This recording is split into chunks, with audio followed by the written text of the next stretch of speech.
era una obra de teatre on fèiem de monges, se'm va caure tot i vaig acabar amb sostens, una mena de faixa que portava, t'ho juro, sostens, i jo ja fent el text. Jo per mi, si es mor el teatre, no ho patiré massa. Prefereixo que es mori el teatre abans que la tele. Ai, m'agrada molt imitar a l'Alaska, pero cuando me toca imitar a alguien que hace muchos años que no hago, pues lo paso fatal, francamente. Juganers, juganeres, benvinguts al primer podcast de Què juguem? Bueno, aquí parlem una mica de tot, no? Sobretot del que ens agrada, els jocs de taula. Ens encanten els jocs de taula i parlem hores i hores i hores. Jugarem a jocs, vindran convidats, parlem de jocs que jugàvem quan érem petits, parlem...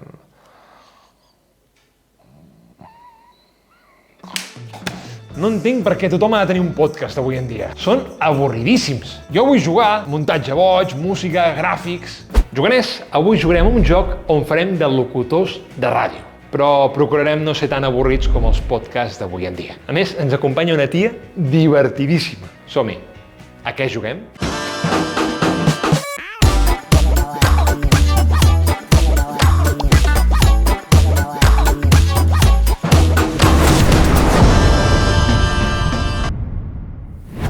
Juganers, juganeres, avui tenim a una autèntica crac en això de l'humor i les imitacions, tant que ningú és capaç d'imitar. La Judit Martín. T'agrada aquesta presentació així? Fantàstica.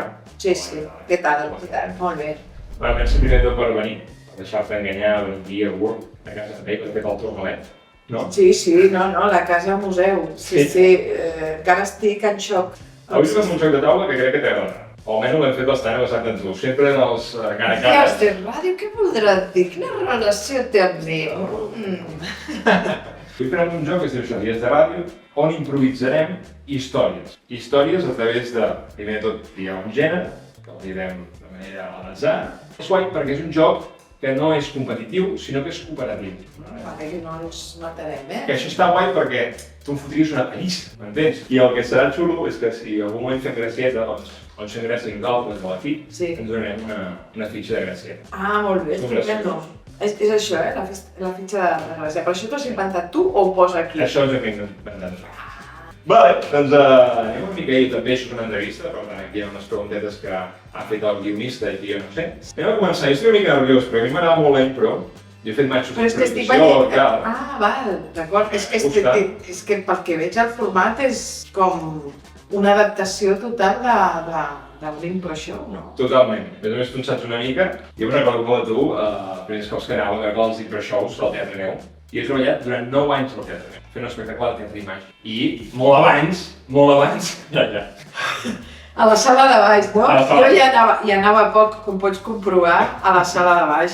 Per mi és casa meu, perquè... Mira, avui no parlarem ni del Teatre Neu, ni de l'impro show del Teatre Neu, ni de la Verge del Rocío. No vols parlar. No, perquè també tinc, per via judicial, tinc un tema, m'han demandat abogados cristianos. Jo volia fer una pregunta, això sí, però no serà sobre aquest tema. Tu has dit que has treballat la impro, tens idea de tècnica de impro? El 2014 vaig fer el càsting per entrar, suposo, la substitució vostra. Vull dir, vaig estar a punt d'entrar a la companyia. Sí. Però bueno, deixem-ho aquí. I ara, et trio una? Un gènere, sí. Aquí, a l'atzar. Oh, Terror Zombies. Terror Zombies. La puc mirar? Pots mirar, sí. Molt bé. Quines? Hotel en la ruta. Meva, una és Nube de Moscas. Està bé, que juga bastant. La teva? Agujero en el suelo. Està bé, de moment. Sí. Parque de atracciones abandonado. Bueno. I l'última diu Criatures en la nieve. Jo ja estic cagat. Clar, aquí música ens ajudaria moltíssim. Però bueno, sí. Una noche lluviosa, que no sé en castellano, tiene la ruta, una noche lluviosa. Típico. Entonces, de repente hay un coche, ves un coche en la ruta y de repente ve algo al horizonte, ve como unas criaturas que cruzan por ahí, por el fondo, le ha parecido ver. El cop i volta intenta sintonitzar la ràdio, no?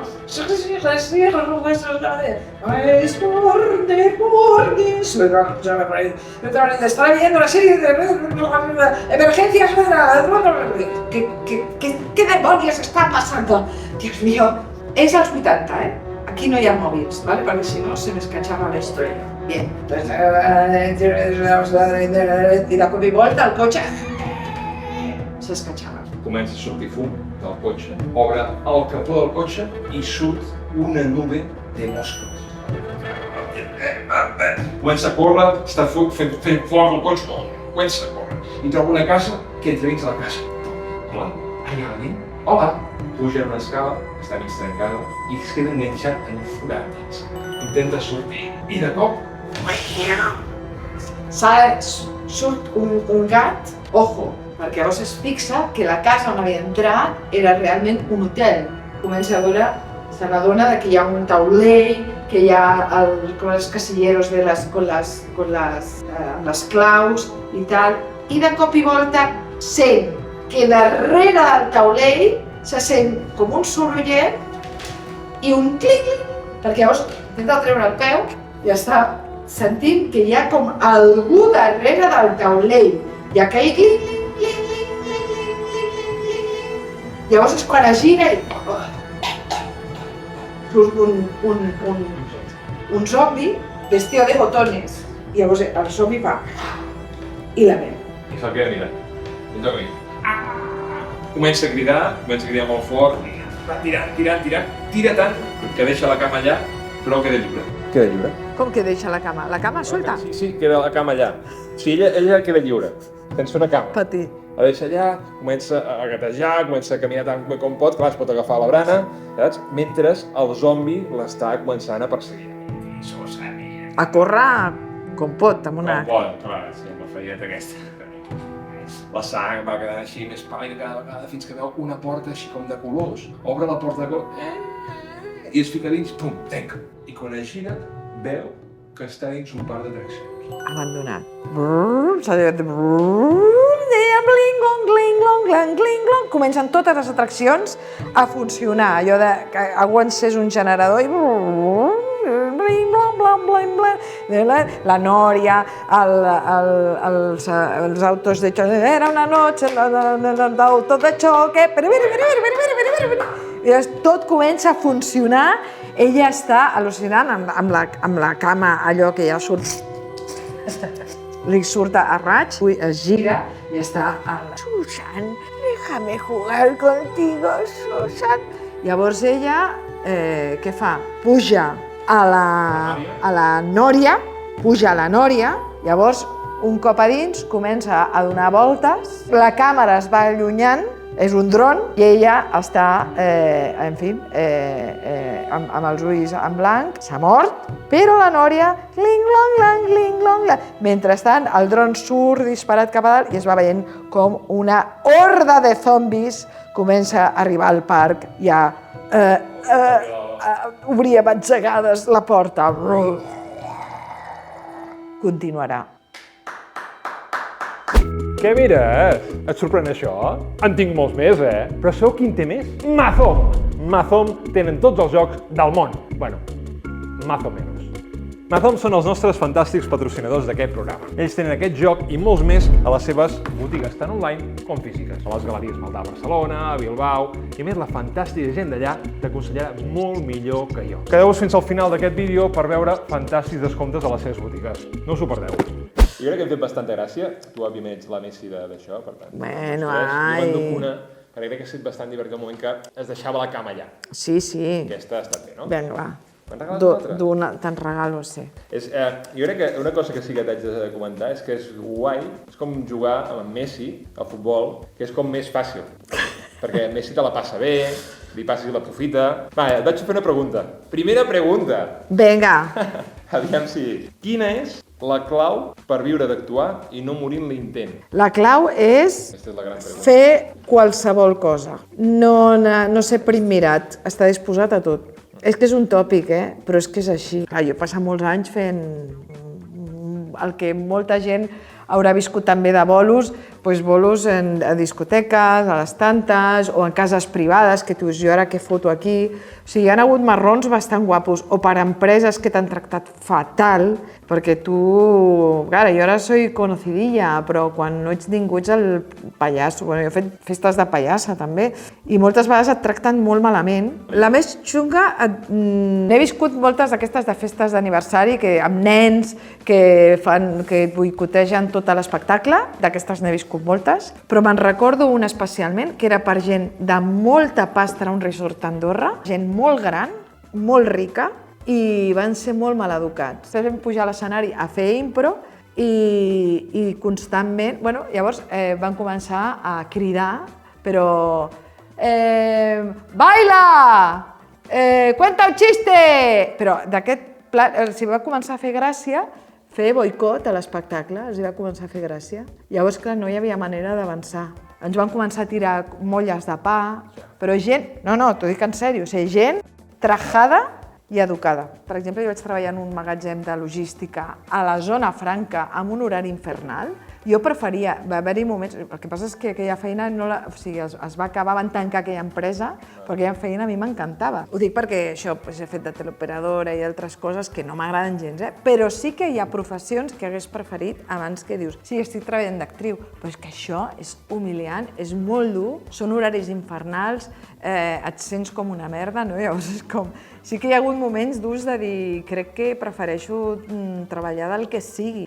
I després, perdona, una altra que m'han recordat, una que vaig fer també fa molts anys, una obra de teatre que vam fer a la Feria de Belviche, en la Feria de Belviche, en medio del parque de atracciones un par de atraccions que montan allà la fira con los chiringuitos, perquè hi ha els partits polítics, és com una mena de Fèria d'Abril, en petit, que fan allà. Doncs allà enmig, un escenari i fer una obra de teatre, on a més, per agreujar la cosa, que no teníem ni cametes ni res, que havíem de baixar-nos de l'escenari, era una obra de teatre on fèiem de monges, i jo portava tota la sotana enganxada a tota d'una peça perquè havien de fer canvis ràpids de vestuari i tal. Doncs estava la meva mare a primera fila, no sentia res, no anava amb microfonades ni res, jo era un suïcidi a lo bèstia, i a sobre se'm va caure, resumint, se'm va caure tot i vaig acabar amb sostens, una mena de faixa que portava, t'ho juro, sostens, i jo ja fent el text, però ningú es va... O sigui, la meva mare ho anava mirant i jo la sentia que deia se li està caient, se li està caient, se li està caient. Efectivament, perquè jo portava un gorro de piscina per recollir el cabell i perquè allò de les monges que es vegi blanc. Llavors vaig acabar amb el gorro de piscina en sostens i una mena de faixa minifalda, bueno, una història, i ningú es va donar compte perquè com que ningú s'estava enterant de res, la gent va pensar que formava part de l'obra, o sigui, la gent estava allà perquè hi havia cadires i era el momentico d'estar ahí mirando algo. Ningú es va enterar que jo no anava allà. Es diu que la tele i el teatre estan en decadència. Creus que és veritat? Quina morirà abans? Hòstia, de Nostradamus, Jo, per mi, si es mor el teatre, no ho patiré massa. Prefereixo que es mori el teatre abans que la tele, sí. No sóc gens teatrera, t'ho dic en sèrio. Em costa molt d'anar al teatre, no m'agrada massa veure'l, llavors només hi vaig quan és per col·legues o perquè m'ho recomanen moltíssim. Però si no, o sigui, el teatre com a tal, m'interessen molt poques coses de teatre. O sigui que, en canvi, de tele m'interessen moltes més. Espero que... Jo crec que les dues es aniran transformant. Sí que el teatre ja fa anys que jo dic que, mira que jo he vist això del teatre, que s'acabarà tal com el coneixem segur, perquè hi ha molt poc públic, hi ha molt poca, saps? I a la gent costa molt poder viure d'això. Necessites subvencions sí o sí, si no, no en pots viure d'això. Les grans productores que fan teatre o tenen subvenció o es moren de gana, vull dir, és així. Per tant, si als llocs on hi ha els grans actors, les grans actrius, es moren de gana si no tenen la subvenció, està mort això. Sí, sí. En canvi, a la tele sí que li veig la transformació, que es diu Twitch, es diu diferents coses com això que sí, no? Clar, sí, però la cosa d'emetre una cosa en directe, jo crec que això... Programa i tal, no? Això evidentment funciona. L'únic que el format televisiu que estan... Hi ha aquesta cosa, aquesta lluita que hi ha constant per, vinga, a veure si arribem a la gent jove amb el mateix format antic.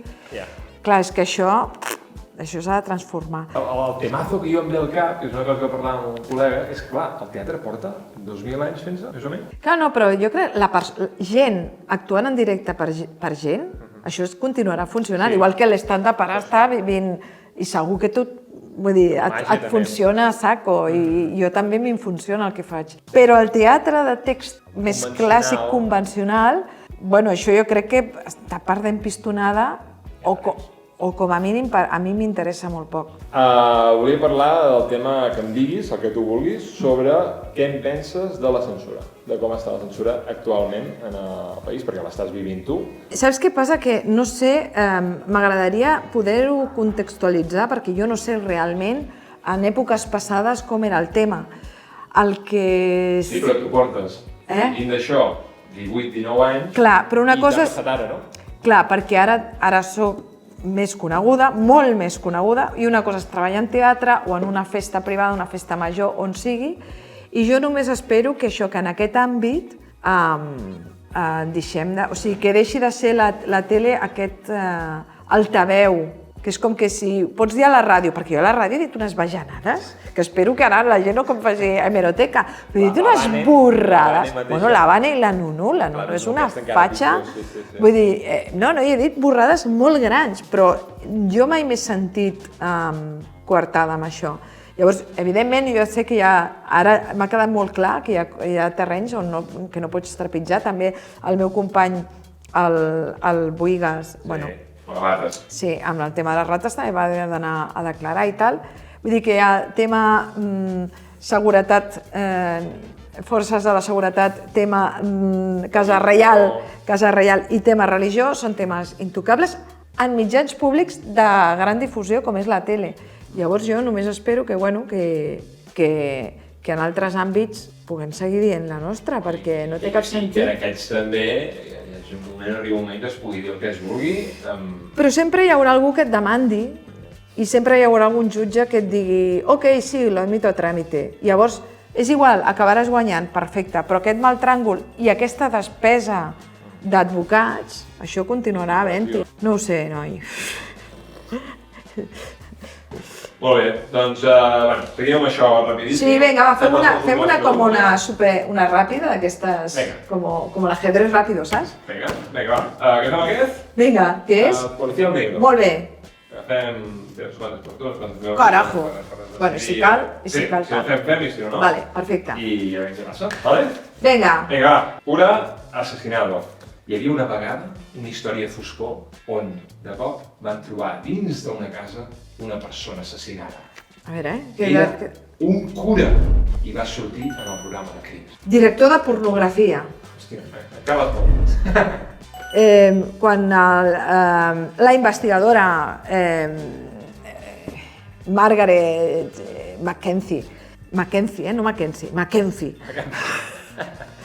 la senyora Mackenzie va començar a investigar el cas, van descobrir que a l'ordinador del cura que tenia al seu despatx hi havia tot d'imatges, fotos pornogràfiques. Ojo, no sé jo si meterme en este...